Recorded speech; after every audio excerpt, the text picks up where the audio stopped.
When I returned home from the battlefield, I discovered my wife had been deceived into marrying another man. O'Brien, a powerful politician, made her believe I was gone for good. My love turned to anger, and I set out on a mission of vengeance. The path I chose was filled with danger and deceit, testing my limits at every turn. My quest for justice revealed the depths of human treachery and the strength of my own resolve. Would you fight for what's yours?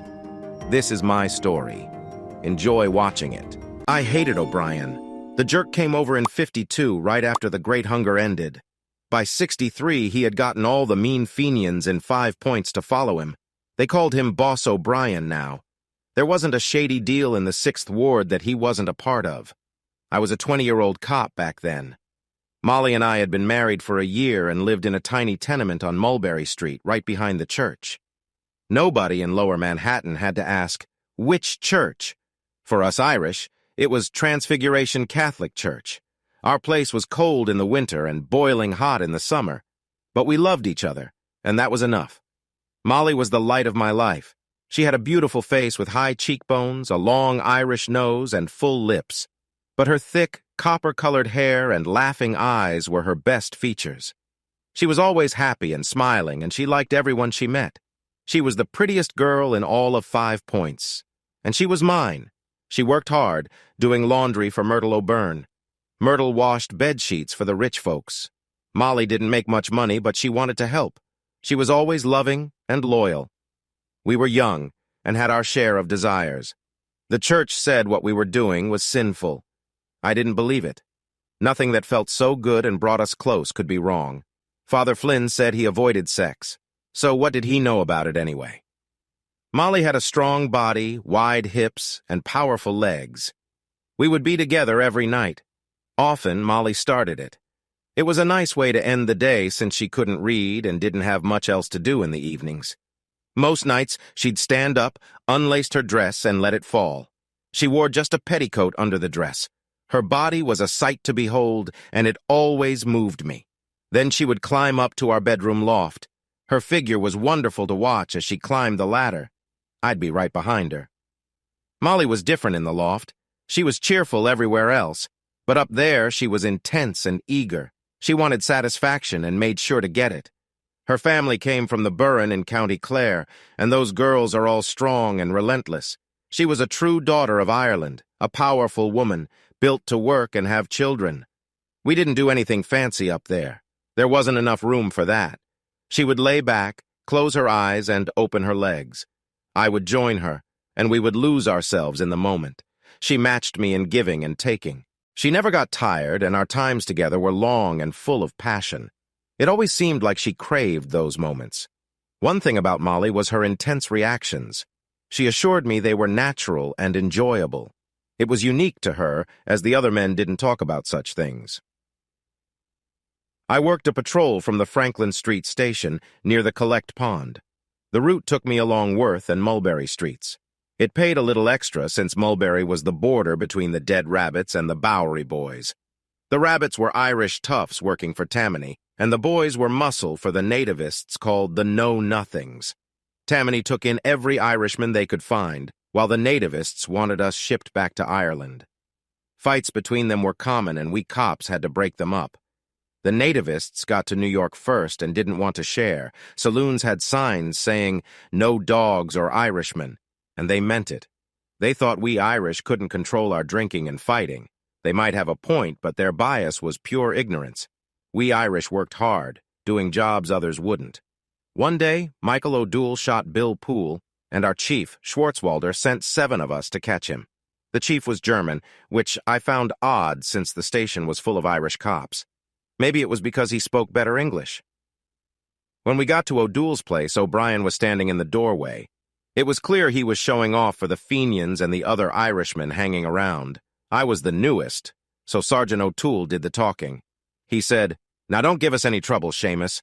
We got to arrest that boy, and that's that." O'Brien acted tough. He didn't care about O'Doul, but he wanted to impress the 6th Ward crowd. He puffed up and played the part, making a big show for the angry crowd of Irishmen. In those days, work was hard to find. Everyone was angry. And of course, we all blamed the newly freed black people moving north into the city.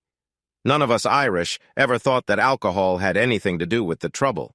Then, somebody threw a rock. It hit Timothy O'Higgins, and the chaos started. I might not be the tallest guy, but I'm strong, and I love to fight. O'Brien came off the porch holding a brick. O'Toole had his back turned, facing the crowd. O'Brien was going to hit him. So I hit O'Brien in the ribs with my stick just as he lifted his arm. I heard a crack and saw O'Brien bend over in pain. The fight didn't last long. It was our sticks against their fists. We dragged O'Doul out of his house, and we added O'Brien to the pile. He wouldn't be doing anything for a while. It didn't take Tammany Hall long to get both of them out. That was sure as the sun rising. I had to give it to O'Brien. He stood up, but he was holding his ribs. As he left the station, he turned to me and said, "This isn't over, Riley. Not by a long shot." He was right. I had made an enemy for the rest of his days. It was a lovely spring day on Mulberry Street. I was whistling as I finished my patrol. I walked into our small basement room with a happy smile. That quickly changed. Sitting there was Shamus O'Brien. His smirk told me everything. He was going to get back at me through Molly. Molly is very naive. She doesn't see that real evil exists, so she was happy. She hurried over, gave me a quick kiss, and said, "Councilman O'Brien has honored us with a visit. He wants me to be the maid of Erin at the Tammany reception." The choice made sense. Molly was really a special woman and represented pure Irish beauty. But it was clear from O'Brien's look that he had bad intentions beyond the reception. O'Brien reached out his big hand without missing a beat. He said, "No hard feelings about that little disagreement last fall, Patrick." I thought, "Sure, right?" He continued, "I wanted to make it up by nominating Molly for maid of Erin. She'll be a perfect example of Irish womanhood." His eyes showed he wanted something bad for my wife. The war had been going on for 2 years. It was always on everyone's mind because the lists of the dead from places like Antietam and Fredericksburg kept coming. Everyone lost a brother, son, or nephew. The Irish Brigade's motto was, "Clear the way." So the fighting 69th New York was in tough places like the Bloody Lane and the Stone Wall. Colonel Meagher lost many good Irish boys. Worse, it wasn't helping much. The Union needed more men. So Congress started something called the Draft.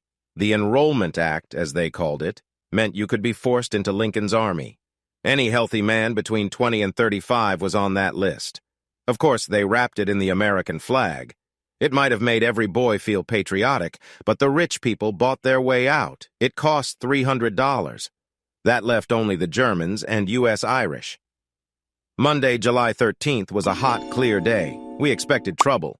The death lists were just coming in from a place called Gettysburg, and the anti-war papers spent the weekend making people angry, saying the poor white folks were fighting the Republicans' war.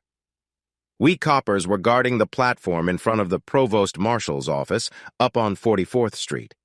That's where they were picking the names. The first few guys just shrugged and walked over to the officers welcoming the draftees. They probably didn't have much to do anyhow. The next guy had his arm around a pretty girl, his wife. He said, "But I'm married."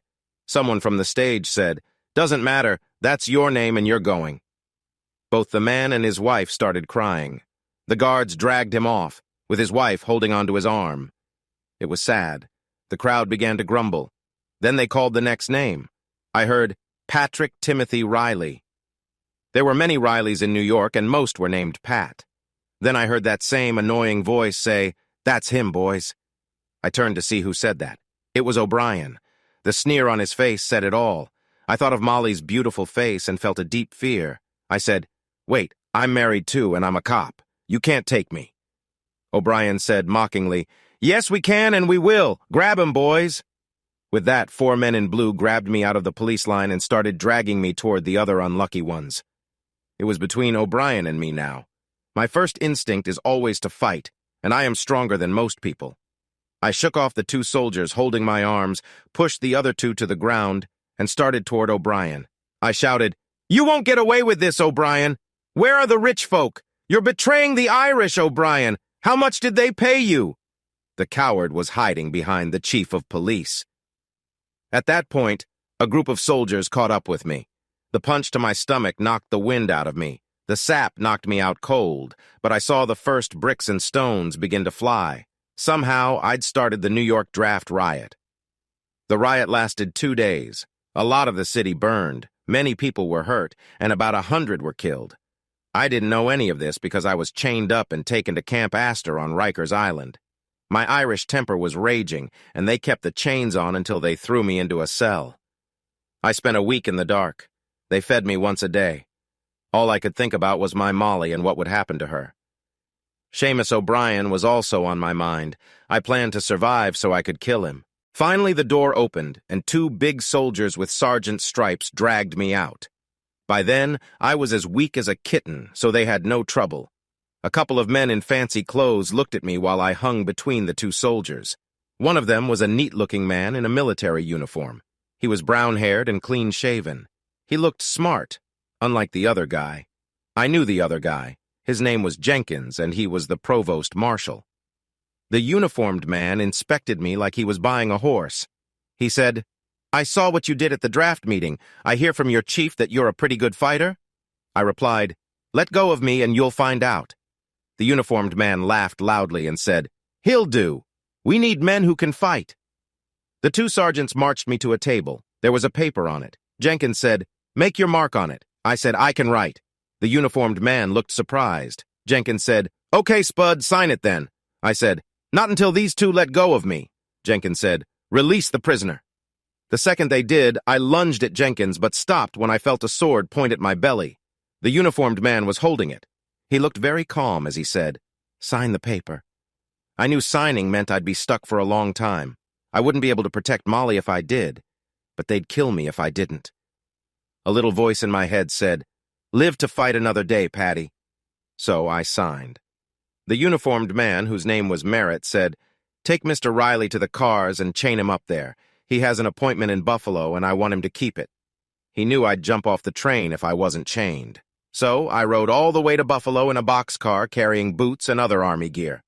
After a day and a half without sleep, I arrived at a bare patch of land in Lockport. They laughingly called it a recruit training camp. As we passed the camp, they literally threw me off the train. I rolled down the slope and landed at the feet of Sergeant Michael Brennan. He picked me up and said with a big grin, "Welcome to the Army, boyo," while unlocking my handcuffs. Most of my fight was gone. I had finally accepted that my life in 5 points was over. For better or worse, my wife was now at the mercy of a guy who wanted to humiliate me.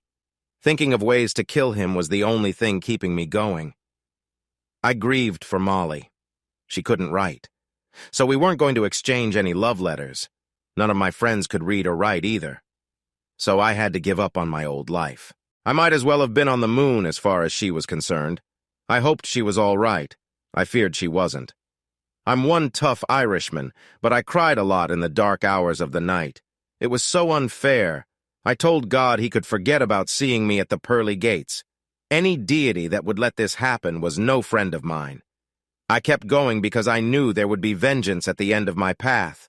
And the devil was my master now. My heart was hard, and cruelty was my best friend. Molly was too good for me now. Brennan led me to a filthy group of tents. 3 guys were in the nearest one. None of them looked any happier to be there than I was. He said, "I'll be giving you lads a bunkmate. Make him feel right at home." That must have meant to beat me up. Like I said, I'm a good fighter. I got plenty of practice growing up in the points. I'm short, but strong. I have a thick neck and a powerful build. I can also take a punch. That's because my skull is thick and Irish, and I'm a tough wall of muscle. I didn't go out of my way to get like that. It was just handed down through generations of Irish potato diggers. I reached an understanding with those boys once they woke up. I got my pick of places to spread my new army blanket. There was also more room since they sent home the one whose jaw I broke. He thanked me for getting him out. I could barely sit on a horse, let alone ride one. The only horses I had seen in the points were pulling carts, and I hadn't fired a gun. They fixed all that in the 4 weeks before we were shipped down south. In the meantime, I fell off a lot of horses. I hated the horses. Most of us were drafted from the city itself, so I had plenty of company falling off the things. But I loved the gun. I have a steady hand, and I love the power a gun gives you. By the end of the month, I could regularly hit a target at 300 yards. They gave me a sharpshooter medal and then shipped me south. That's how I came to be sitting on an old horse in Northern Virginia in the spring of 1865. The second mounted rifles, called the Governor's Guard, weren't fancy cavalry. We were a bunch of city misfits trained to ride to the fight. We fought on foot like infantry, so I was carrying a .58 caliber Springfield rifle with a big bayonet, not a sword and fancy Sharp's carbine. Colonel Fisk was our leader. He often didn't get along with his bosses. In short, he was like me. The man who made me sign the enlistment papers led the whole brigade. I liked Wesley Merritt. He could fight. Unlike Custer, he cared if we lived or died. For some reason, Merritt liked me too. He made me a sergeant. I was 20 years old and ordering around older men in my troop. Sometimes there was a soldier who couldn't hear well. That's where my fighting skills helped. In the 2 years after joining the Army, I never lost a fight. Eventually, the whole troop respected me, even though I was young. We saw real battles at Spotsylvania, Cold Harbor, and Petersburg. But the generals didn't know how to use us. We were too much like cavalry to be trusted as infantry, and too untrained to be good in a cavalry fight. Most of the time, we just scouted and guarded the rear. What was unfair was that other guys got time off to see their families. I never did. Merritt knew I'd run away if he let me go home. He was right. The guy drafted before me was a friend. His name was John Blake. He was steady, quiet, and decent. He was a mechanic before being drafted. His wife, Nellie, was Irish, and he loved her like I loved Molly. We talked a lot about how unfair it all was. Blake had a good job before being drafted, and he and Nellie were planning to buy a house. Thankfully, she stayed with her parents while he was gone. Molly was all I had, and I was all she had. Her parents died on the journey to America, and I was found in a basket at the church door. Our situation was different. They let Blake go home for a week after the battle at the crater. They just laughed when I asked to go. Maybe it was for the best. Blake came back sadder. He missed his wife, but said she was all right. I asked him about Molly, but he hadn't heard anything. I felt he was hiding something. I never got another word from him about it. Our chance came at Marshall's Crossroads. They needed all the mounted troops they could get. They found a gap in the rebel line, and we helped to surround them. The distance was too far for foot soldiers to march, so they called on every mounted unit, even ours. Once we got behind them, they tried to break out. It was the first time I killed a man in battle. I didn't feel bad. I shot a rebel officer off his horse from over 350 yards. Then I took down a few more of his men. The rebels were desperate to escape. We hid behind a rail fence and fired volleys at them. The field was filled with black powder smoke, so you could barely see 30 yards ahead. Dim figures came out of the fog, and we shot them. We couldn't miss from that distance. It was like watching corn fall before a reaper. They kept coming, and we kept firing. The noise was indescribable. The crash of rifles, the screams of the dying, and the rebel yells. I was prominent in the fight, standing and yelling, "Load, present, fire!" I wasn't being brave. I just wanted the fight to end quickly so I could get back to Molly. But they thought I deserved to be an officer, so they promoted me to lieutenant. As a lieutenant, I didn't do much differently, but I got my own tent. I was officially a combat officer for a week. Then the war ended at Appomattox. It didn't matter. I knew I'd always be seen as lowly Irish in the eyes of my betters. But being an officer did make my separation pay bigger, since our unit helped catch Wilkes Booth. We got the biggest share of the reward money. Maybe I could buy a real house for Molly when I got back. We were discharged with a big parade in Washington City. The politicians used it to boost their careers. I had been away from my previous life for exactly 2 years and 1 month. I hadn't heard from anyone during that time. I had friends on the police force, but they couldn't read or write like Molly. Blake said Molly had disappeared. She was probably staying with friends. The boys threw a little farewell party at the National Hotel on Pennsylvania Avenue. There were a few toasts, none of which I joined. I was angry inside. Then I took the train back to New York. It took us 3 days to travel south to Virginia, but only a day to go back. There wasn't a train station in Manhattan then, so I got off at Paulus Hook. In the morning, I took a boat across to the docks on the Manhattan side. I walked the mile from the Battery to the Points. It was a warm, sunny day in late August. The city was buzzing with excitement like I remembered it. I was in my full lieutenant uniform with cavalry yellow trim. As I entered the old neighborhood, I found that people didn't recognize me. Understandable. If I was a bit wild when I left, I was something entirely different now. I wasn't the same young guy who got taken from his childhood cruelly. I had spent 2 years facing danger and tough times. I led men in battles and killed enemies. I had seen many dead bodies at the crater and watched men die for countless reasons. Now I was like death riding a pale horse looking for O'Brien. I walked up to our small shack. My heart felt heavy. It used to be a happy place, full of peace, joy, and love. Now, it was a wreck. Abandoned just like my life. There was nothing inside but empty whiskey bottles, likely left by strangers who used the place to drink. The state of the shack matched how I felt inside, empty. Molly wasn't there. I didn't expect her to be. She had to find a way to live. I had no idea where she was, but I knew where O'Brien lived.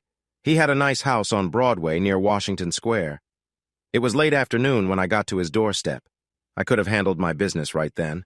I looked respectable in my army uniform, even if I was just a mounted soldier, but I didn't want to get caught. So I waited for fewer witnesses. I lingered around, watching the house. I wanted to learn the routines. I probably seemed suspicious to the neighbors, but they liked the uniform. Night came and the gas lamps were on. I stood across the street watching people go in and out of the house. Many politicians whose faces I knew were going to pay respects to the great man. There was movement, and a fancy carriage pulled up. The house's front door opened, and O'Brien came out. He wore a top hat and tails, clearly set for a night out. He had a gorgeous woman on his arm. She wore an elegant emerald green dress that looked great with her red hair. Her dress showed off her figure. I knew that body well. It was my wife's. That explained everything. She wasn't the simple, bright woman I married. She was now a made-up New York lady. O'Brien held Molly close as they walked to the carriage. She seemed calm and content. Seeing them together, I felt nothing. No jealousy, no anger. I had already cried enough to feel empty. At least I knew Molly was okay. She would inherit a lot of money soon. I had been watching all day. I noted 4 servants in the house, a butler, 2 maids, and a cook. The rest seemed to be day workers. I knocked on the door after everyone left. The old butler answered. I hoped the women servants had gone to bed. I didn't want them to see what was coming. It would be brutal. The butler looked at my uniform and said, "The master is at the symphony. He'll see you in the morning." He was used to turning people away. He started to close the door. I stopped the door with my foot and said firmly, "This can't wait. It's from General Wool. I must deliver it tonight." Wool had retired after the riot. I didn't know that. Luckily, neither did the butler. He was about to argue, so I said sternly, "I just told you, friend, this must be delivered tonight." I stepped past him and added, "I'll wait in his office." The old man reluctantly pointed to a room. It was more lavish than Lincoln's office. I went in and said, "Send him in as soon as he arrives." Then I shut the door and began to search the office. O'Brien had become very wealthy. I found a large leather bag full of gold coins in his desk. It seemed like O'Brien's bribe money. It was a lot of money. I put it in my bag. With my army pay, I had a huge sum now. O'Brien came home 3 hours later. I was sitting in his leather chair, smoking one of his expensive cigars and drinking his brandy. The rest of his cigars were now in my pocket. I heard him yelling in the hallway and the butler's quiet replies. He said loudly, "I'll be up once I throw this intruder out. We still have unfinished business tonight." That stung a bit. Maybe my heart wasn't as hard as I thought, but it did decide O'Brien's fate. He burst into the room, angry and fuming. I was sitting relaxed in his chair, smoking his cigar and holding a glass of brandy. What caught his eye was the big army Colt in my other hand. I said, "Close the door, O'Brien. We need to talk." His eyes narrowed, and he looked furious. I made a motion with the gun, and something in my eyes made him obey. He marched over to confront me. I stared at him calmly. This was the moment I had lived for. I was at peace. Then he recognized me.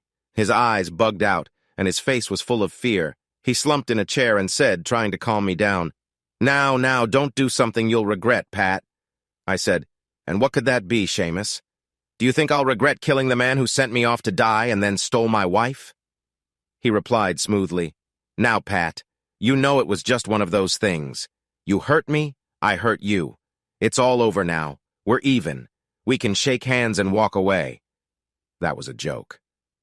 O'Brien was always the smooth-talking Irishman. The idea was so ridiculous that I tilted my head back and laughed. But the gun didn't move. I had killed good men in the war. I didn't hesitate to kill this piece of dirt. I said casually, "Are you going upstairs after I leave? Molly's a great companion, isn't she, Shamus? How long did you wait?" I saw it in his eyes, but he was still trying to find a way out. He looked like a trapped rat. He tried to be noble. "After you left, the poor girl didn't have anyone to take care of her. I just did the right thing and took her in. I can't help it if she fell in love with me." I believed him. Molly was a simple soul at heart. She depended on others. I suppose she was very thankful when O'Brien showed up at her door. I imagine it didn't take long for him to win her over. Molly was always a warm-hearted Irish girl. I asked, "When did you tell her I was dead?" He looked miserable. "After Spotsylvania. There was another Patrick Riley on the list of dead. We all thought it was you, Pat. I was just taking care of your widow. No hard feelings, hey?" My eyes told him I knew that was a lie. I continued, "When did you two marry?" He said, "We got married right after that, in church. It's all legal. You were declared dead." I thought, that would be easy for O'Brien to arrange with his political friends. Now Molly would be rich. I said tiredly, "Well, that's all in the past, Shamus. I would love to stay and make your death slow and painful, but I have a train to catch. So do you have any last words?" He begged. "Please, Pat." He had tears in his eyes. The guy really wanted to live, but of course he was rich and powerful. Plus, he had the most beautiful woman in the city by his side. I understood. If I had Molly, I'd want to live too, but I didn't have her. She was O'Brien's wife now. So it was time for him to go. It was strange. It only took a determined man and a gun to bring him down. I said, "I'll see you in hell, Shamus." And I pulled the trigger. The slow-moving bullet tore through his chest. I watched as Shamus O'Brien slumped, lifeless. I stood up and calmly packed the brandy bottle into my bag, placing it next to the heavy bag of gold. My heart felt lighter. Then there was frantic movement in the hall, and the door flew open. She stood there in her nightgown and black stockings. She looked beautiful and terrified. The room was filled with smoke. She saw the hole in the back of the chair where her husband's head was. She put both hands over her mouth in horror, then she looked at me in panic. I said with a bitter smile, "Hello, Molly, my lass. I'm back from the war. Did you miss me?" First, she looked confused. Then her face turned pale as she recognized me. She whispered weakly, But you're dead." Then her beautiful green eyes rolled up in her head, and she fainted. I looked down at her. A strong feeling of regret hit me. It was so strong that I almost fainted too, but I heard the old butler starting to move downstairs. So I walked out into the night, making sure to close the door behind me. I had to get to the Jersey side before anyone found out. That meant stealing a rowboat, but there were plenty of boats by the docks. I had wanted to stay, hold her, and tell her it was all right. But it wasn't. She had been fooled, but she was still the widow of my hated enemy. Thanks to me, she would inherit O'Brien's fortune. I was free now. I had done what I came to do. Molly might not be able to read, but she was clever. It would cost her the inheritance if she told the authorities I did it. So, she had a million reasons to lie about it. I was the ghost of former Lieutenant Patrick Timothy Riley. I had a pocket full of cigars, a big bag of gold coins, and my army pay. I was only 20 years old, and I thought I'd try my luck out west. A new man came alive when I pulled that trigger. It was like dying and being born again. Even in my darkest times, I had hoped to go back to my old life with the woman I loved. Finding out that Molly had spent that time with the man who sent me to die would have killed me. No wonder Blake kept quiet. I knew she was tricked into it. Molly was sweet and beautiful, but also simple and trusting. That changed nothing about my situation. The hard truth was that I was on my own now. Some men might cry, some might brood. I just became tougher and more ruthless. It felt like all the happiness and humanity had been drained out of me. The West was a vast land with nothing but buffalo and Native Americans. It seemed like the perfect place for a man who wanted to escape from people. After I killed O'Brien, I kept my ears open for weeks, worried that someone might come after me. I eventually learned that O'Brien's widow told the police she saw a foreign-looking guy kill her husband and then disappear. That settled things. I didn't know if Molly protected me out of greed or loyalty, but I like to think she did it for love. I was now Timothy O'Hara, an Irishman who made a lot of money in Boston bars and wanted to make more in the Wild West. I traveled by train to St. Louis in 2 days. It was an amazing example of the modern world. In St. Louis, I bought a good horse and gear. It cost me almost $200. But the horse was young and strong, able to travel all day at a good pace. After 2 years in the mounted infantry, I was a good rider, even though I was a city boy. I could also sleep under any tree with just a blanket. I didn't know what I was going to do, maybe join the miners in California. I had a lot of gold already, thanks to O'Brien. On the ride to St. Louis, it all hit me. I had been numb when I left New York, but now jealousy was eating me up. I couldn't stop imagining Molly being with O'Brien. Her choice to be with him crushed me. I never had parents. I grew up in an orphanage. By 17, my skill with my fists was known to everyone. The police, run by Tammany, took advantage of that and made me an officer. Working the streets of 5 Points, I learned to trust only myself. I first saw Molly as I walked my beat. She was with a group of other women doing laundry. She stood out with her red hair and green eyes. I knew I could love and trust her. We were bound to marry. I never doubted her while we were married, even though she had a strong nature. Men tried, but she was loyal to me. Still, I worried that her passions might cause us problems if we were ever apart. O'Brien took her because he could. Molly thought I was dead. She probably grieved for a while, but she was a simple woman with deep feelings. She loved and gave everything to her man, so she gave herself to O'Brien. O'Brien's betrayal caused her to fail me.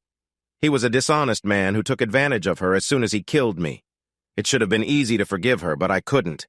Killing O'Brien didn't fix my pain. The hurt stayed deep inside me. It was fate, and now there was nothing I could do. So I was a grim person heading west. I traveled alone. I hated the world. I had no real plan. I just wanted to leave my old life behind. Maybe I could forget someday. The Oregon Trail was the main route to the Golden West, but it crossed Indian land. By 1866, the Native Americans were angry about our presence. I rode through Kansas and up to Omaha alone. It made sense to join a wagon train for safety. Large groups of Native Americans would sometimes show up on the trail. Wagons moved slower than I did, but there was safety in numbers. The train welcomed me as a skilled hand. My time in the mounted infantry had given me useful skills. I was good with a gun, could ride, and knew how to scout. The West was vast and confusing, but I had come a long way from the crowded streets of Lower Manhattan. I could describe the land and dangers to the wagon master. I knew how to use a pistol and rifle and had no problem killing if needed. I could ride a horse like I was born on one and even sleep on it as it walked. I was used to living off the land in any weather. Soldiers in Mr. Lincoln's army didn't get much comfort. The cavalry taught me all of that. I was a big guy with red blonde hair and freckles. My face had wide-set blue eyes, a thin nose, high cheekbones, and a strong chin. My mouth showed the humor and tricks of the Irish soul. I smiled a lot, but it never reached my eyes. The rest of me was tough. I ate well, but exercised more. Living on a horse did that. It was ironic that a tough guy from 5 Points was now a scout for wagon trains. But it suited me. Mostly I didn't want to be around people. Riding ahead meant I only had to return to the group at night. The immigrant trail followed the Platte River through Nebraska. It had been an improved route for 20 years. It crossed the lands of the Sioux and Cheyenne until you reached the Oregon Territory west of Fort Laramie. By 1866, there were many separate paths, often leading to gold mining towns sprouting in Colorado and Nevada. My job was to scout along each, seeking the best trail and terrain. I found a young couple I liked, or more accurately, they tolerated me. They let me unroll my blanket under their wagon. I also put an Army-issue waterproof blanket underneath my bedroll, keeping me dry while I slept. The man's name was Ezekiel, or Zeke. He hadn't been in the war. I had. Even though he was older than me by a few years, he seemed like a kid. Zeke was one of about a dozen children of an Ohio farmer. His father gave him a Conestoga wagon and sent him west with his blessing, making one less mouth to feed at home. Zeke's wife, Gretchen, was a good German girl. She had blonde hair and a pretty face. Most nights I would lie under their wagon while they moved around and talked above me. Gretchen was the reason I left the train. The trail crossed many rivers we either had to ford or take a ferry across. There were so many rivers that ferries were big business. We were waiting for the Green River to calm down. The Green is a major tributary of the Colorado and can be tough to cross. It was usually fordable, but spring rains made it too deep for a Conestoga. I had just returned from a trip to the other side of the river and told the wagon boss we could cross tomorrow. It was past the settlers' bedtime, and I was exhausted. So I unrolled my blankets, rested my head on my saddlebags, and put my trusty Army Colt by my side. Those bags were my future, and I never wanted to let them out of my sight. I had a Henry rifle and a Hawken for long-range work. The Hawken cost me a piece of O'Brien's fortune. It was a muzzle loader, not a repeater, but it was deadly in my hands, even at 600 yards. They were always in a scabbard on my saddle. I was becoming skilled with the .44, my weapon of choice. I practiced a lot just for the price of the powder. The Colt didn't use rimfire cartridges like the Henry, so the rounds were cheap. I became so good that I could draw and shoot a prairie dog, coyote, or rattlesnake in one smooth motion. I could do the same to a person if I had to. Sometime in the middle of the night, I had to relieve myself, so I wandered into a nearby buffalo wallow. As I was finishing up, I felt arms around me and turned quickly, ready for anything. There was Gretchen, looking at me with a strange intensity. I had been with a few women since the war, mostly prostitutes. The Indian women were different, more free-spirited, but usually not as nice-looking. Seeing Gretchen now brought back memories of what a really attractive woman looked like. Trying to be polite, I gestured toward the soft prairie grass nearby. She lay back, ready for what was coming. She had been wearing a flannel nightgown, which she slipped off before approaching me. I knelt between her legs, and we were soon caught up in each other. Her reactions were intense and loud, making it clear she was lost in the moment. We continued, and finally she reached her limit, shaking and trembling. Afterwards, I looked at her lying there. She seemed dazed. She stood up, put her nightgown back on, and walked back to the wagon without saying a word. That was perhaps the strangest encounter I had ever experienced. We continued to be together nearly every night after that. Gretchen was wild, just like the prairie wind. When we weren't together for those brief moments, we pretended like we didn't know each other at all. The wagon train finally made it to Rawlins. Chappie Clayton, the boss of the train, greeted me as I returned from scouting ahead. "You've been a good scout, Tim, so I'm giving you a heads up. Some of the boys are planning to kill you if you go back to the wagons," he said. I knew why. They had figured me out. I wasn't sure what was happening with Gretchen, but she wasn't my concern. She had started this mess. I guessed she'd probably make her husband believe whatever story she came up with.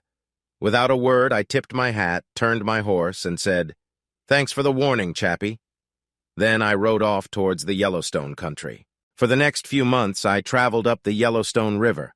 I didn't want to face the mountains to the west, and I had enough of the wagon train life. The Great Plains were terrible, sometimes too dry, other times too wet, too hot, too windy, with no end in sight. But the area along the Yellowstone was beautiful, but the leaves were changing, and winter was coming. I needed a place to stay for the season. They had found gold along Grasshopper Creek, north of the Yellowstone. I had all the gold I needed. But someone had set up a town along the Boseman Trail that served the many miners rushing to Montana's gold fields. The town was rough and tough. It was 5 years old and had all kinds of people. Cowboys, gamblers, folks from the East, business people, and even some foreigners who came to hunt and fish. It sounded like the right place for a man named Timothy O'Hara. I wanted to see what a guy like me could find in a busy cattle town like Boseman. So I decided to head there. There were many Indians in the Yellowstone area. They didn't bother me. By then, I knew their sign language and could speak some Cheyenne. They were decent people if you left them alone. They had warrior groups, like the Dog Soldiers. You had to stay clear of them. But I had spent enough time in the wild to know the rules of the wilderness. I even sometimes went into their villages to trade things like pemmican or gunpowder. It was in one of those villages that I first saw Anov. In Cheyenne, it means beautiful girl. It was the perfect name for her. Cheyenne women usually have two looks. Some have round faces with high cheekbones, almond-shaped eyes, and a noticeable nose. Others have longer, oval faces with the same high cheekbones and eyes, which can make them stunningly beautiful. Anov was even more beautiful than most. She had smooth skin, a wide smile, and her features were just right. She had light skin and stood out even more. Her body was lean and strong with long waist and legs. To me, she was more beautiful than anyone else I had seen. The first time I saw her, I stopped and stared. I asked the man I was trading with, "Who is she?" He spoke decent English but used a Cheyenne word meaning not wanted or unclean. I said, "She's beautiful. Why call her that?" My friend said, "She is not one of us. Her father was a white man." I got what he meant. As stunning as she was, Anov wasn't fully Cheyenne. They took her in, but it must have been hard for her growing up with white blood. I finished my trade, packed my saddlebags, and left the village. As I was leaving, I locked eyes with her. She was by the river washing clothes. She gave me a look filled with sadness. I nearly fell off my horse when I saw her eyes. They were bright blue. No wonder she had a hard time fitting in. I almost stopped to talk to her, but knew that would break all social rules in the Cheyenne culture and might get me shot. So I rode on. A few days later, I was making my way up the Gallatin River towards Boseman.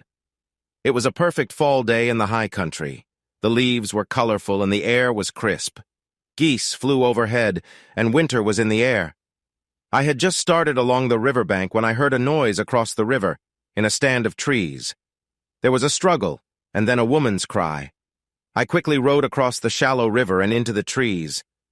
There were 3 people there, 2 scruffy-looking cowboys and a woman with her hands tied, being led by a rope. She was crying, and the cowboys were laughing at her. They stopped laughing when my shot hit the ground in front of them. Their horses screamed and reared. After calming their horses, they faced me angrily. I said calmly, "Where are you going with that woman?" The first one snarled, "None of your business," and pulled out a gun. In gunfights, you have to act without thinking. These guys had never really shot at anyone before, so their aim was bad. He fired 2 wild shots, both missing me. My shot blew his head to bits. The man leading the girl let go of the rope and kicked his horse to run away. He knew his end was near. The problem with witnesses is they can cause trouble. He made the mistake of riding straight. I looked through the sight of my Hawken rifle. It felt just like when I used to shoot for practice. He was only about 300 yards away. The Hawken made short work of him. Nature would take care of what remained. The girl fell on the ground, crying. She wore a deerskin dress, and it was clear she had been taken by those men. They were going to mistreat her and then kill her. To them, she was just an Indian. Many think Indian women are easy targets. They never get why the Indians are angry. I got off my horse and walked to the woman, trying not to scare her. I probably looked like a devil to her. I didn't know how to handle a crying woman. I'd rather face a rattlesnake. But she was my responsibility now. I knelt next to her and said, "It's okay. You're safe. Those bad men are gone. I just want to bring you back to your people." She stopped crying for a moment and looked at me. Her eyes were a bright blue. It hit me hard. This crying woman was from the village. I started to use hand signs to show I was a friend. She said in a tired voice, "I speak English." Of course she did. Her father must have been a trader or trapper. I asked, "Where are your people? I can take you back to them." She began to calm down quickly, which was amazing given what she almost went through. She must have been very strong. She said sadly, "They don't want me. I was digging roots when those men caught me. It wasn't far from the village. No one came to find me. I'm all alone now." She started crying again. Well, that made 2 of us, both outcasts, alone in the world. We'd have to stick together. She started shaking from the cold and shock. I got my blanket from my saddle. I wrapped it around her, and she looked at me gratefully. Her eyes were so beautiful and smart. I made a quick decision. It was partly to help her, but also because I felt a strong connection. She fascinated me. Maybe it was her beauty, her smartness, or her strength. She spoke excellent English and seemed determined and brave. Most women would be losing their minds in her situation. She was crying, but still in control. I said, "You're not alone. I'll take care of you until we find your tribe." Her look of relief said it all. Both her captor's horses had run off, so I only had my horse. I walked while she rode. She rode well, like she was part of the horse. She wore a beautiful deerskin dress with beads and feathers and strong moccasins. Her dress fit her well and showed that the Cheyenne are far from savages. It was a piece of art. I asked if she knew where her tribe was. She said she was part of Black Kettle's band, and they sometimes moved south for winter. That didn't help much in the vast West. I asked, "How did you get separated?" She said, "I was digging camas roots across the river. None of the other women would work with me." Camas roots were important in the Cheyenne diet, but hard to find this time of year. She added, "The men must have been hiding in the trees. They grabbed me and threw me on a saddle. I struggled, but it was no use. They traveled all day, trying to get far from my village. They tied me up last night, but didn't harm me. Today they led me with a rope. One of them stopped to relieve himself, and that's when you came." I asked, "So your tribe may be far away?" She nodded sadly. The answer was clear. I said, "You can come with me. I'm going to Boseman for the winter. You can stay with me, and in the spring we can search for your band." She understood the help I was offering. She said gratefully, "I work hard. You'll never regret taking me in." We camped by a small creek that night. We followed the Gallatin River toward Boseman. Neither of us said much. We were both used to being alone. But the bond between us was strong. I felt more complete than ever, even more than with Molly. Anov made me feel whole again.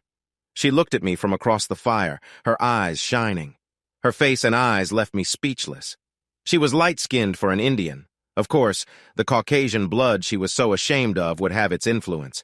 Her eyes were big with long, thick eyelashes. The deep blue color was likely from her mixed heritage. I had never seen anything like them before or since.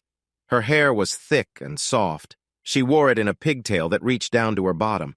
She was probably younger than me, but it was hard to tell since the Cheyenne don't use calendars.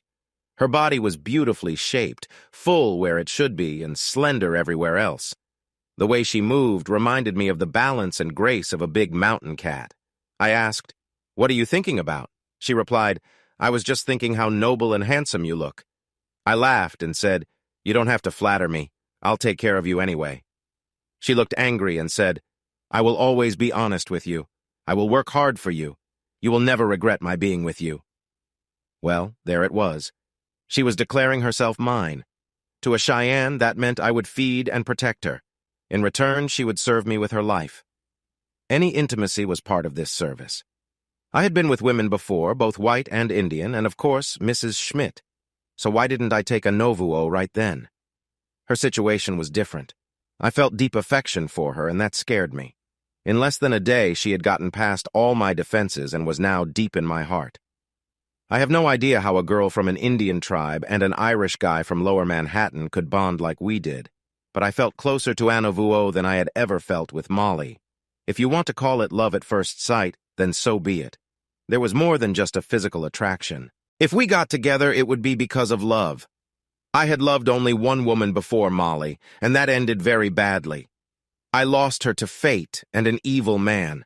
The last thing I wanted was to risk falling in love again with someone from such a different world. But the feelings were there, and we both knew it. I tried to push all those thoughts away as I went to sleep. It got colder as the night went on. She was wrapped in my blanket, her teeth chattering. But she didn't complain. I was freezing on my rubber blanket with no cover. I thought, "This is stupid," and patted the ground next to me. She quickly moved over, pressed herself against me, pulled the blanket over both of us, and sighed with contentment. Then she fell asleep. I was left with her soft body against me. Her round bottom was pressed against me, and my right hand rested on her chest. Her breathing got faster, and she snuggled closer. Of course, my body reacted. We were fully dressed, but I was still very aware of her. Anov moaned and began to breathe heavily. This was getting out of hand. I really did not want to continue, but it was hard to stop. So, with great effort, I rolled around so that we were back to back. She whimpered loudly. Eventually, the breathing slowed and she was quiet. However, in the middle of the night, I had to go behind a tree to relieve myself. She was bathing in the river when I woke up. I later found out that Anov bathed every day. She was singing a happy little song as she washed. She carefully rubbed her long black hair with lavender she had picked. That's why it smelled so nice and was so silky. Washing took a while because her hair was very thick and reached down to her bottom. She had her back to me. I marveled at her long, sleek legs and round bottom. Then she turned around. It was an amazing sight. Her body was perfect. She had high, round boobs. They didn't look very big with her dress on, but they were wide and full. She looked happy and said, "You woke up." She walked toward me, dripping and unashamed. The Indians did not have the same hang-ups about their bodies that white people did, so she was naturally comfortable and not embarrassed. She walked past me and bent down to pick up her dress. I thought to myself, Lord, give me strength. We had breakfast with the supplies I had bought in her village. I quickly learned the value of Anovuo's heritage. I shot a rabbit early in the day. I left Anovuo at our evening campsite while I tied up, fed, and groomed the horse. We needed to take good care of that animal since it made travel much easier. It carried all our supplies and, of course, Anovuo. Anovuo was nowhere to be seen when I came back. I began to worry. Then I smelled something cooking among the poplar trees. I walked over with a smile. She was squatting down, tending to our dinner. She looked pleased and said, "Good, you're back. I just finished getting our campsite ready." I had only been gone for 45 minutes. In that time, Anovuo had gathered firewood, started a fire, skinned and begun cooking the rabbit, dug up some roots to go with our meal, and laid a fresh layer of leaves and branches next to the fire for our blankets. Her skill in choosing a campsite was excellent. We were completely hidden and safe, and we were above the surrounding ground in case it rained. I thought to myself, any other woman I know would have just waited for me to do all of that. Anovuo made our trip nice and easy. We were both private people, so we didn't talk much, but we could feel a strong attraction between us. As we walked, we shared our stories. She told me about her life. She had been with the band of Black Kettle, a well-known Cheyenne leader who wanted peace, even after half of his group was killed at Sand Creek. Anovuo only avoided that tragedy because she was visiting her half-brother at the Crow Reservation. Her father got around a bit. Usually, having white blood made things hard in a tribe. But she said Black Kettle was different. He took her in when other bands wouldn't. He was very kind, and she loved him like a father. She told me that Black Kettle was more of a diplomat than a war leader. He liked to talk things over rather than fight, but the white men were trying hard to push the Cheyenne onto a dry reservation far from the buffalo. Since buffalo were vital to the Cheyenne, her band had to move further south. That was when she was captured. Anovuo didn't know much about the world outside her village. I might have been the same if I hadn't gone to war, but after my experiences, I knew we were both part of big changes in the West. These changes would eventually wipe out traditional Cheyenne life and culture. Boseman is a high plain between tall mountains. Many of those mountains had gold. This made Boseman a starting point for many gold hunters, newbie miners, and shady characters. Once I arrived, I saw it was a good place to settle and make money. O'Brien's gold would be useful here. Boseman was laid out 5 years before we got there. It had a wild and lawless reputation, especially since cattle herds started moving along the Boseman Trail. Every cow town attracts troublemakers and gunslingers, but Boseman was also important for controlling the Yellowstone territory. So the army set up Fort Ellis, 3 miles from town. The purpose was to get control of the whole region. I walked around the new fort looking for opportunities. There were infantry and 5 companies of the 2nd Cavalry stationed there. My old unit joined the 2nd after the war. I hoped to meet some familiar faces. I was walking across the parade ground when I heard, "Pat!" At first, I didn't realize that was for me since I'd been Tim for the past 3 years. Then a big soldier grabbed my arm. He looked excited. I was surprised. I said, John Blake, how are you?" I'm not a people person and usually avoid conversations. But Blake was good company during the war, so we caught up a bit. He had the same issue as me. He came home to find his wife Nellie had died from a fever just a week before he got back. He said the loss nearly killed him, and he felt he had nothing to live for. So he stayed in the army. At least it provided food and a job. He was a sergeant now. He said, "Did you hear that Shamus O'Brien was killed in his own house? A Russian anarchist did it. I lit a candle for him at Assumption Church." But from Blake's tone, it seemed like he was memorializing the anarchist, not O'Brien.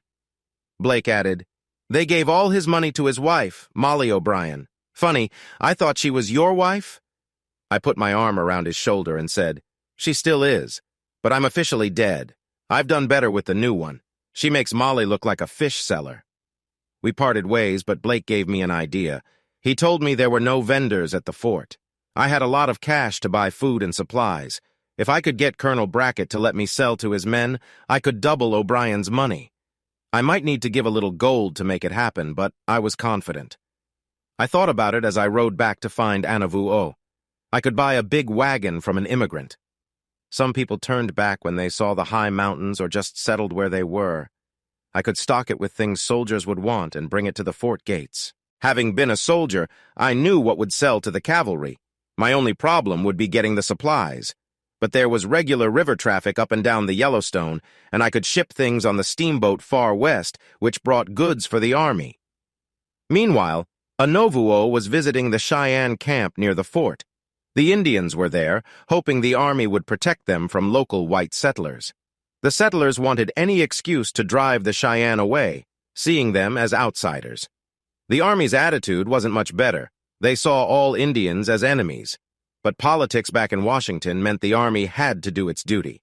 So there was an uneasy peace between the Indians and soldiers, each side pretending the other didn't exist. I wanted a base. I had lost any illusions about life the moment I saw O'Brien and Molly together. It's easier to just drift along if you have gold in your bag. But eventually the money would run out. So it was time to think about the future, and Boseman seemed like as good a place as any. Anov had managed to plant a small seed of hope. We had finally shared an intimate moment, which felt as uplifting as I imagined. So, I had a bit of hope now. It happened as we made our way north. It was natural and spontaneous. I had shot a buffalo, which was not a great feat given there were about 700 of them standing around. It would have been harder to miss. Then, in just half a day, Anov turned the buffalo into tasty food, useful tools, and a waterproof sleeping blanket. She did all that with nothing more than my knife. So we no longer had to sleep in a blanket that smelled of horse. The next week, I added a black bear to our supplies. Thanks to Anov's skills, our nightly bed was now as grand as the ones in fancy hotels. Even though frost had begun to appear, and it was snowing in the higher regions, we stayed warm under all those animal skins. In fact, it was so cozy that we began sleeping without clothes. The first night was all it took. There was no hesitation. We just acted on our feelings. Anov has a lovely shape. Most indigenous women have strong bodies because they work hard all day. But Anov had something special about her. Her body was like a perfect piece of art. So the moment her smooth skin touched mine, I felt an overwhelming desire. She could feel it too. She gave a cry and pushed back so hard that we were instantly joined. She groaned and said something in her language, stretching out her arms. We moved together for a couple of minutes, completely lost in each other. Then I needed to see her face. I said, "Wait." She stopped, thinking she had done something wrong. I said, "Turn on your back. I want to look in your eyes." She moved onto her back, and I positioned myself between her legs. I was amazed by how firm her body was. I had never touched a woman so solid. The fire highlighted her beautiful face, her high cheekbones, and her little pointed chin. Her lips were perfect, and her big eyes were full of emotion. You could see her deep reaction as I entered her again. She looked at me with longing, wanting to be close to someone. We were forming a bond. She must have felt alone her whole life. Her unusual blue eyes made her stand out. No matter how beautiful and skilled she was, she could never be fully accepted by her people.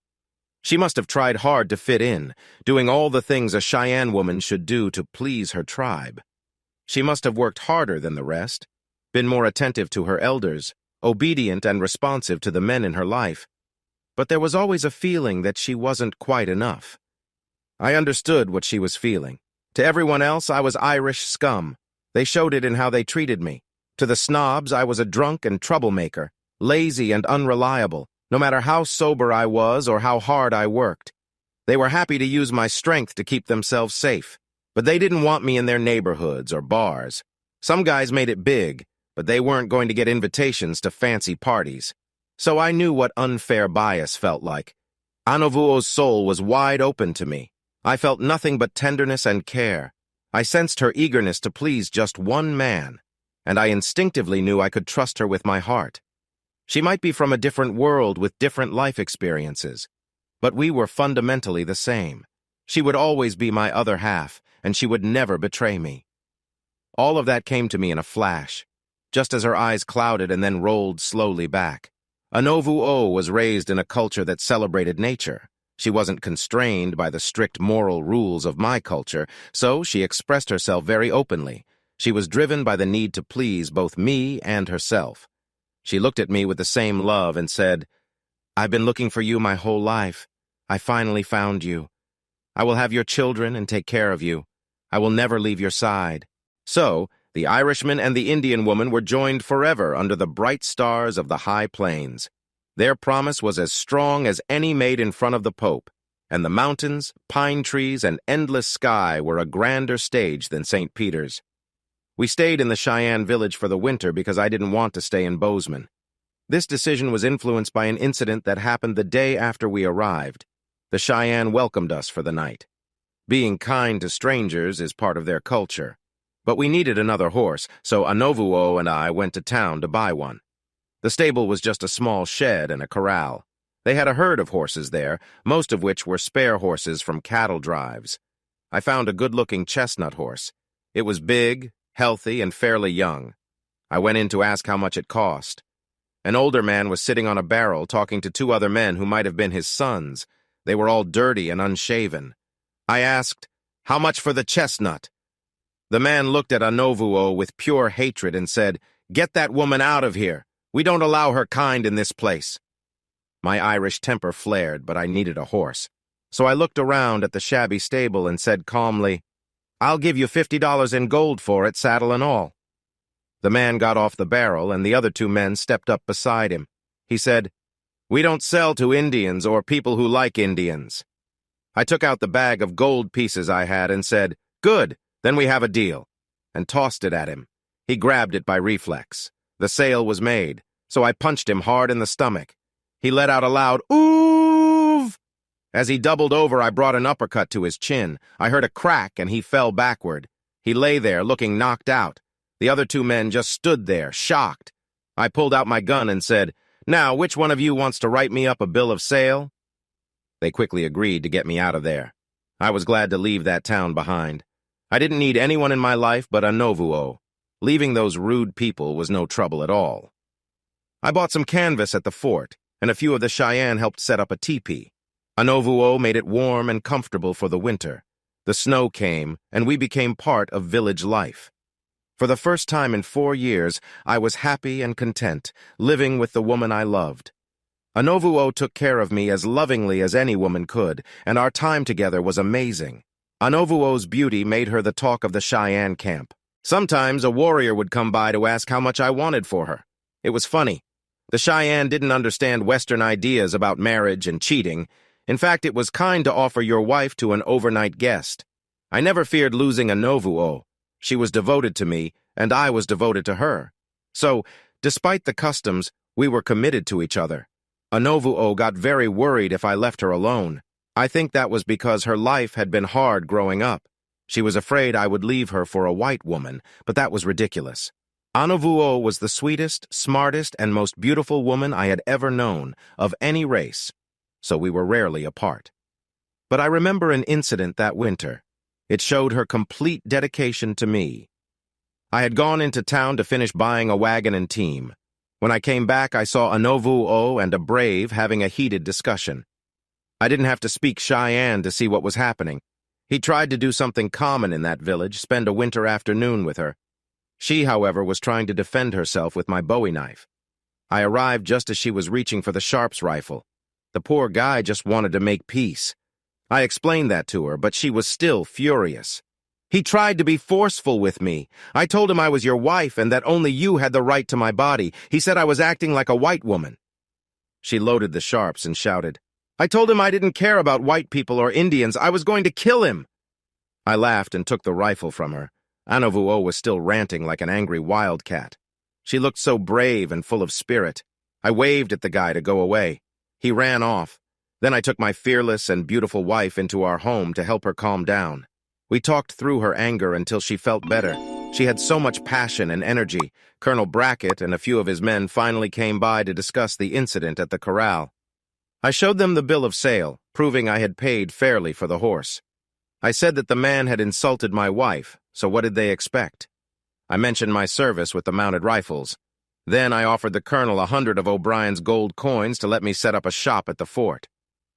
The colonel decided I was a good addition to the 2nd Cavalry and discreetly took the bag of coins. Now I just had to arrange the rest of the business. Nothing more was heard from the men at the livery stable. Maybe it was because I told them I'd kill them if I saw them again. And they knew I meant it.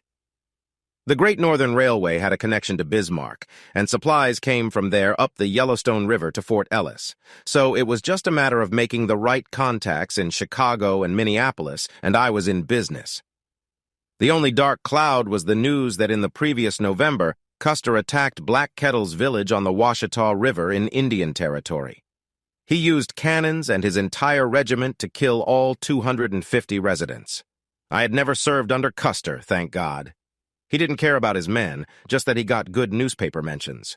We all knew he was a foolish glory seeker. So what he did was no surprise. His victory made him a big hero in Boseman and Billings. The Cheyenne dealt with the news calmly. They didn't expect kindness at that point. Naturally, Anov was heartbroken.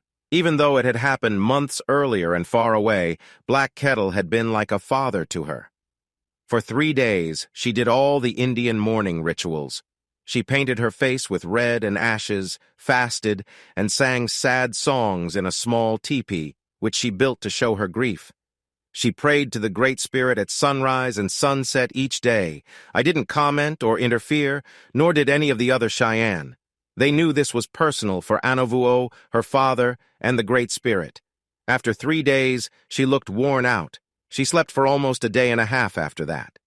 Then she quickly returned to her loving self. It was as if she had made peace with Black Kettle's spirit and moved on. She felt sure her father was in a better place. It reminded me of how we Irish mourn our dead. By 1876, my business was doing very well.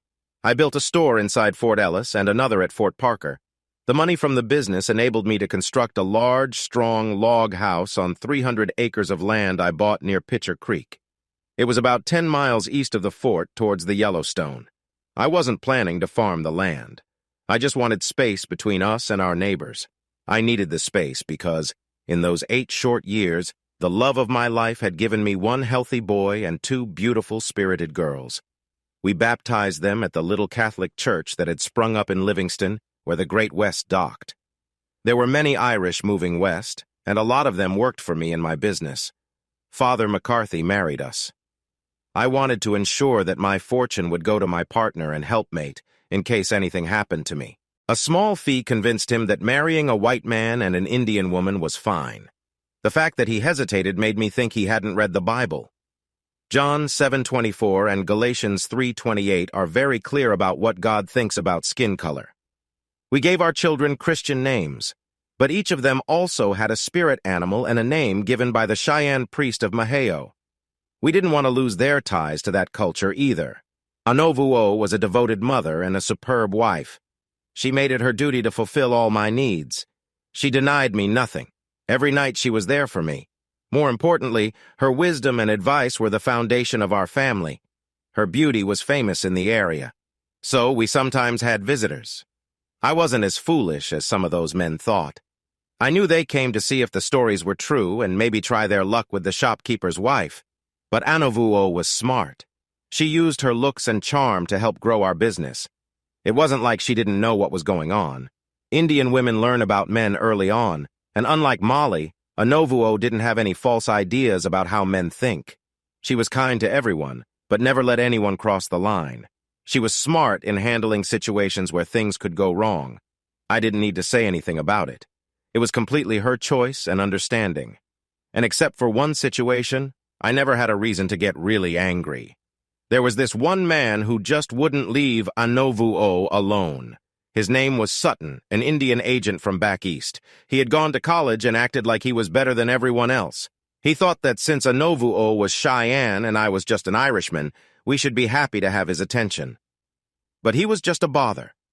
When Anov ignored him, he got pushy. He showed up at our place saying he wanted to talk about setting up a post at the Crow Reservation, which would be good business for us. So we welcomed him warmly. He must have thought our kindness meant he could make a move on Anov. Maybe other people did business that way, but not us. It was early evening. Sutton had been with us for almost half a day. I saw that he kept watching Anovuo as she prepared dinner. Many men did that, so I didn't worry at first. Not until I came back from the storehouse with some samples. I found Anovuo yelling and trying to get away from Sutton. She looked at me and said angrily, "He tried to kiss me!" I looked at Sutton. He sneered at me and said, "What's wrong with that? She's just an Indian." I don't get into fights much anymore, but I still like a bit of exercise when needed. I took Sutton out to the stable and explained things to him. He was crying and begging for mercy at the end. I told him, "I'm meeting General Gibbon tomorrow. He won't like what I'll say about you, so get on your horse. I never want to see you again. If I do, I'll kill you." We put him on his horse and he rode away, hurt and dizzy. I talked to Gibbon as I said I would. He was at Fort Ellis, preparing troops for a summer expedition. By 1876, I was quite respected in the community. So, the day after our talk, Sutton was on a train back east. We got the business deal without any problems. But now I owed Gibbon a big favor. That favor led to the adventure of a lifetime. It was a hot and rainy June day when I rode out to find out why a shipment I was expecting hadn't arrived. I followed the Yellowstone River and found the ship, the Far West at Rosebud Creek. It didn't look stuck like it sometimes did. Then I saw many horses and soldiers on the other side. I knew Grant Marsh well. He was the captain and pilot of the Far West, a very smart man. We had worked together for almost 4 years. But his main job was with the Army, and it looked like he was hosting a lot of military leaders on his ship. I saw Gibbon. I had given him some good Virginia tobacco as thanks for his help with Sutton. He had fought with us at Petersburg, and his unit had taken Fort Gregg. But he was always in higher command, so I didn't know him well as a soldier. But I certainly knew the other man. It was George Armstrong Custer. His friends called him Audie. The rest of us thought he was a show-off, but he had won many battles, helped by the press. Mostly his fame was because he was willing to risk other men's lives and had a lot of Custer's luck. He lost many good soldiers, and nobody wanted to join his brigade. Custer would charge when anyone sensible would wait for backup. The Confederate soldiers nearly caught him at Trevilian Station, but Custer always escaped, never getting hurt himself. I knew many officers like him. They all thought they were the hero of the story, raised on tales of knights. He had long flowing hair and wore a flashy velvet uniform he had designed himself. It looked like something from a silly play, not real military gear. But that was Audie Custer. He was laughing and joking with his superiors, acting like he was one of them. But he was actually a lieutenant colonel, not a full general, and commanded the 7th Cavalry. The third man was the real boss, Alfred Terry. He had been in the Carolinas during most of the war. I heard he was reliable and steady. He must have hated working with Custer. I was sure he wouldn't let Custer go far out of his sight. I asked Marsh what was going on. He was leaning on the rail next to the pilot house, calmly smoking his pipe and watching the activity below. He told me that the Sioux had been causing trouble in Bighorn territory, and the Army wanted to settle it once and for all. They planned to send 3 strong groups to trap the Sioux and use force if needed to get them back on the reservation. He said George Crook's group was somewhere down the Rosebud, but Gibbon and Terry were meeting on the Far West to plan their actions. I nodded toward Custer. He was dressed in shiny new buckskins, looking like a store-bought version of Kit Carson. I asked, "What's Custer up to?" Marsh replied, "He's out scouting for Terry. His men on horses can move faster than the soldiers on foot." I said, "You mean they're letting him go alone? They should send Gibbon and the 2nd Cavalry with him. At least Gibbon knows what's going on." Marsh said, "You know Custer. He wants the credit. He has Mitch Boyer and the Ree and Crow Scouts with him. He'll be fine." I asked Marsh about my shipment. He told me it was on board and he would drop it at the Livingston docks after delivering the Army's supplies at the meeting point of the Bighorn and Yellowstone rivers. He promised it would be no later than a week. That was fine. So I said goodbye. As I walked down the boarding plank, I heard a voice call out, "Hey, Riley, can I talk to you for a minute?" I turned and saw John Gibbon.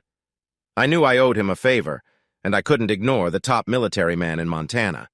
So I quickly went back up the plank. John Gibbon was a serious man.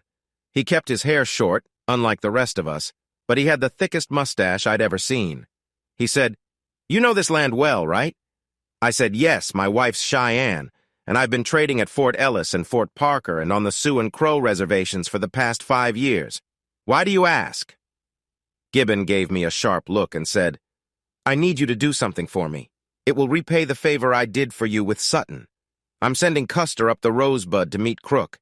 He has many Indian scouts with him, but he's reckless. I need someone trustworthy to go with him and help him understand the situation. He saw my hesitation and added quickly, Custer's job is only to push the hostiles towards Terry and me. The infantry and Gatlings will handle the fighting. There's no risk for you, and if you do this, I'll owe you a big one. I understood his offer.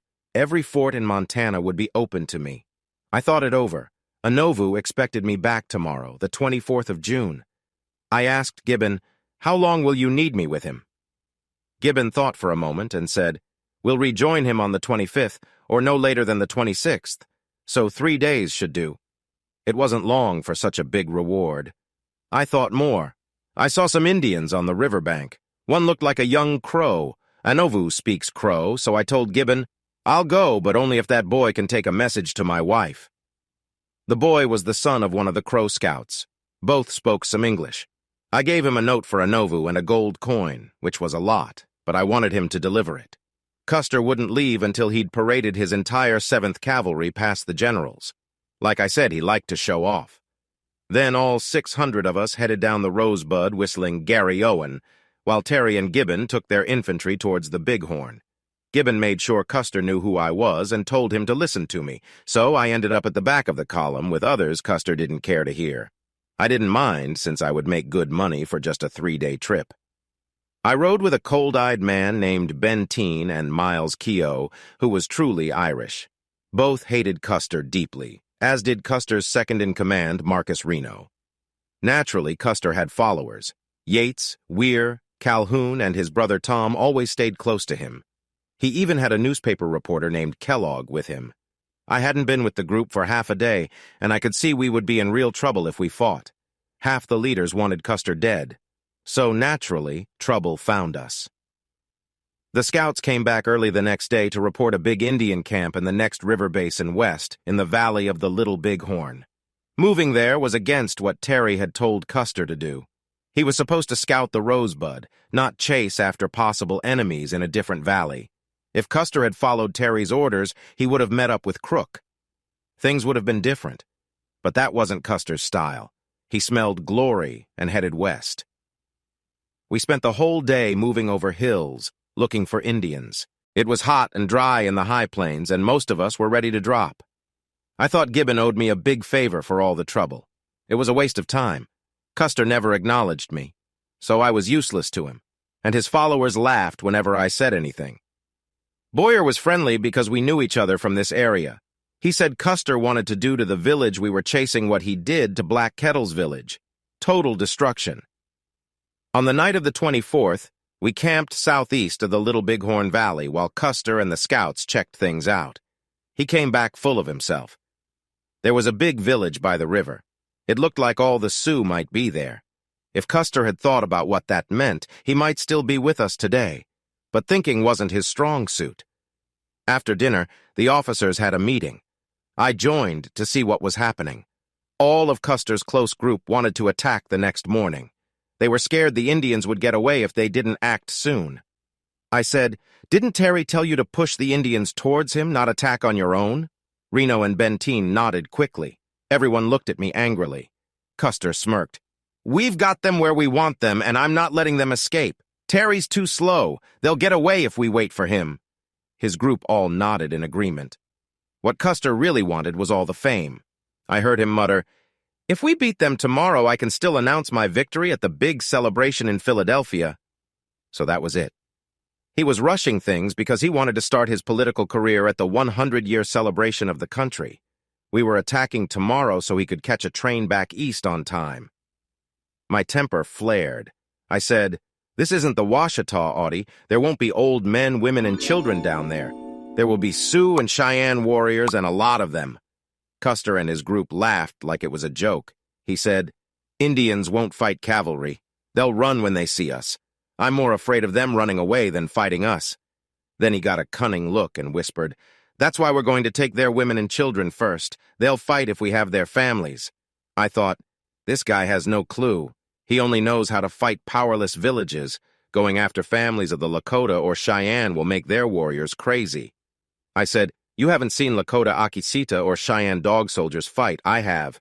They're born on a horse and very brave. If we threaten their families, they won't stop until we're all dead. Custer laughed again and said, well, if you're scared, you can leave anytime you want. That put me in a tough spot. I had put up with this guy for 2 days. It would all be pointless if I wasn't with him when we met up with Gibbon. I hated the idea of attacking my wife's people, but I thought maybe I could convince Custer to be nicer afterward. That was really a dumb idea, as the next day proved. Just after sunrise, I was riding with Miles Keogh. I liked Keogh. He was my kind of Irishman. He was handsome and charming, with a funny side and that classic Irish wit. He was wearing the medals the Pope gave him for his service in the Vatican's army before he came to our army. His men loved him. Custer had split his command in 2. He sent Reno's 300 men to attack a big village by the river about 3 miles ahead. I could see the village in the distance, through the morning heat haze. It was laid out in neat circles. There were so many teepees it looked like New York City. I started to worry, but I went along anyway. Custer took 5 companies up into the hills and ridges. Keogh's company was with him. It was a bright and sunny Sunday morning, and it was getting hot. The dust from our movement was thick, making it hard to see ahead as the long line of horsemen rode on the ridge. Some men were motivated by Custer's audacity, but most of his command, even the officers, didn't trust him. So a lot of soldiers were walking their tired horses as we passed. I'd seen that trick during the war. I even did it once at Cold Harbor. It's a good way to avoid a fight when you don't trust your leader. In the end, those men were the lucky ones. They joined up with Reno and lived. It was so hot that Custer took off his buckskin shirt. He was acting crazy. He kept yelling to W. Cook, his aide, that he finally had those savages. Then he would ride ahead excitedly. My worry grew. This guy wasn't taking any of the danger seriously. Down below, it looked like Reno had started his charge. A mass of Indian warriors was rushing out of the village. The last thing I saw as we rode up the bluffs and around a corner was that the Indians, who clearly outnumbered Reno's men 3 or 4 to 1, were starting to surround him. Reno seemed to dismount his men to form a line. That was not what Custer had planned. Reno was supposed to charge through the Indians and into the village, making an anvil for Custer's hammer. It was clear that Audie had underestimated the number and determination of the warriors. I could hear the firing from Reno's group as we moved along the bluffs. So far, we were unnoticed. Keogh, who had experience, yelled, "Reno's in trouble. We should go back to help him." But Custer ignored him. Audie had a mission. His goal was to keep the Indians from running away. He planned to scare them by threatening their families. The problem was, the Indians were running toward the fight, not away from it. Still, even with all the signs, Custer pressed on. The sounds of gunfire faded behind us. We had gone a couple of miles further when we found a path that went straight into the middle of the camp. Custer had clearly planned to attack from the far end of the village, to drive the Indians back toward Reno, but the village was much bigger than he had thought. Even so, he charged down the coulee, straight into the village. I wasn't there because Custer had split his group again. I was sitting on the bluffs with Keogh, who led the second group. A few warriors met Custer at the river. The charge stopped there. I still don't know why they stopped, and then went back up the bluff to our right. It seemed like someone shot both Custer and his flag-bearer off their horses. Maybe that was why Custer fell into the water with a splash. Some of his men ran to get him, leaving the flag-bearer where he fell. Another reason might be that Custer saw the large group of Indians running along the river and through the village. They seemed to have beaten Reno and were now coming back to face him. Whatever the reason, the charge stopped, and none of the men lived to explain why. I stayed calm. It looked like we had things under control. Around me were nearly 250 well-armed and well-trained soldiers. Custer moved toward the right, up the bluffs toward the ridge. Keogh urged his unit to move that way, too. We aimed to hold our ground on the bluffs and let the Indians come at us while we used our fast shooting rifles. But the Indians moved so fast we couldn't get into one strong defensive spot. We might have survived if we had all our men on one hill like Reno did, But Custer made a big mistake when he split his men again. So Custer's group with Smith, Yates, and Tom Custer was on one hill. Keogh and Calhoun were on another, maybe 100 yards away. Most of Tom Custer's men were with Keogh, as Tom was with his brother. We dug in with Calhoun's L and Tom Custer's C troop forming a line in front of us. Keogh's I troop was behind with the horses. In cavalry, every fourth man holds the horses of the other three, so Keogh's group was bigger than the line in front. The Indians were everywhere like a swarm of bees, but we should have been able to handle them if we had clear shots. The problem was the bluff had many ravines and crevices. The warriors moved through them like when they hunt buffalo. They were hidden until the last second when they appeared close to us to shoot. Even worse, our rifles, the Springfields, started to jam as they got hot. So we couldn't shoot as much as we needed to.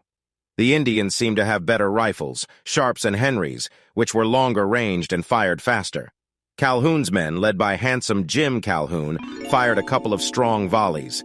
He had promised Custer, his brother-in-law, that he wouldn't fail him. He didn't. Calhoun's fight was the only organized one that day. The rest was just soldiers taking random shots through the black powder smoke. The skirmishers were overwhelmed before they could fire a third round. There were just too many warriors, and they overran our boys. There was a flurry of shooting, stabbing, and hatcheting. Then the Indians turned their attention to the rest of us. Everyone around Keogh kept shooting except me. I wasn't armed and didn't want to shoot, even to save my own life. The Indians were reacting to an unprovoked attack on their village. Everyone knew that. Nobody expected mercy. The soldiers had shot enough horses to make a sort of barrier. Most of the troopers took cover behind the dead horses. Time seemed to slow down. I was strangely at peace. I knew I was going to die, but I had lived a good life with a wonderful woman. She would be okay without me. We all die sooner or later. There was a final burst of gunfire, and figures appeared out of the smoke. The Indians were coming at us from our right, where Custer was. The soldiers around me turned and ran, trying to mount their horses. I didn't see who fired the shot, but I felt intense pain in my right shoulder, and everything went black. My last words were, Anov.